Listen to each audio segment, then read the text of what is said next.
آئی سے you are responsible. آپ نے کیوں نہیں دین پڑھا؟ کیا یہ آپ کے لیے ممنوع ہے؟ میں نے کیوں دین پڑھا ہے؟ میں تو ڈاکٹر تھا، آپ فارماسسٹ ہیں. میرے بیٹوں نے پڑھا ہے، وہ نماز جمعہ پڑھا رہے ہیں. تو زیادتی کیا ہے؟ وہ ہماری ہے. ہم گئے پروفیشنز کی طرف، کیریئرز کی طرف، اور بالکل جو ہمارے سوسائٹی کا نچلا ترین طبقہ ہوتا ہے وہ جاتے ہیں دین کی تعلیم حاصل کرنے کے لیے. اکثر و بیشتر جو ہے آپ کو امام ملیں گے ہزارہ، اور یہ جو کوہستان کا علاقہ ہے وہاں کے لوگ انتہائی غریب، اور وہاں گھر گھر مدرسہ کھلا ہوا ہے. وہ کیا ہے؟ وہ روٹیاں مانگ کر محلے سے لا کے کھاتے ہیں. یہ تو آپ نے کیا ہے نا. اور پھر ان کو سٹیٹس یہ دے دیا ہے کہ اس کے بغیر نکاح نہیں ہو سکتا. آپ کیوں نہیں اپنی بیٹی کا نکاح پڑھا سکتے؟ Why can't you do it? اسلام میں کوئی برہمنزم نہیں ہے، اسلام میں کوئی پاپائیت نہیں ہے، اسلام میں کوئی پنڈت نام کی شے نہیں ہے، کچھ بھی نہیں. تو یہ ہم نے کیا ہے. ہم نے دین ان کے حوالے کر کے اور اسے ایک پروفیشن بنا دیا ہے. اسلام میں کوئی پروفیشن نہیں ہے دین کا. اس پروفیشنلزم کی وجہ سے، اور جو جیلسی ہوتی ہے، پروفیشنل جیلسی، یہ ہے جو مولویوں کے اندر ہے. اس کو آپ گالیاں دے دیں گے، لیکن یہ آپ بھول جائیں گے کہ یہ سارا تو ہم آورد ہے تو ہمارے کیے کا ہے، ہم نے ان کے حوالے کیا ہوا ہے.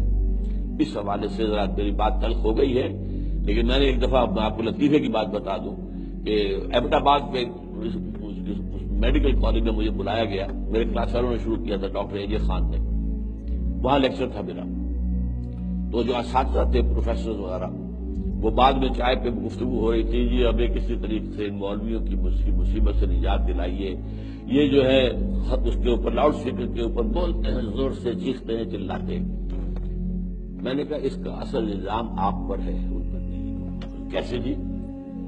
میں نے کہا آپ مسجد میں جاتے نہیں، مولوی کے سامنے کوئی ہوتا ہی نہیں جسے وہ سنائے. وہ لاؤڈ اسپیکر سے سناتا. اب تو سنو گے نا. یہ تو وہ آپ سے انتقام لے رہا ہے. آپ مسجد میں جائیں، اس کے سامنے بیٹھے، شاید کوئی دو چار بات کی کام کی باتیں بھی کرے، وہ سمجھے کہ کچھ لوگ جو ہیں سمجھدار پڑھے لکھے بھی لوگ موجود ہیں. تو یہ جو ہمیں اپنا دیکھنا چاہیے، اصل سوچ بھی یہ ہونی چاہیے. جب مذہب اور دین پیشہ بن جائے تو کوئی خیر اس میں باقی نہیں رہتا. یہ دین اور مذہب پیشہ نہیں تھا.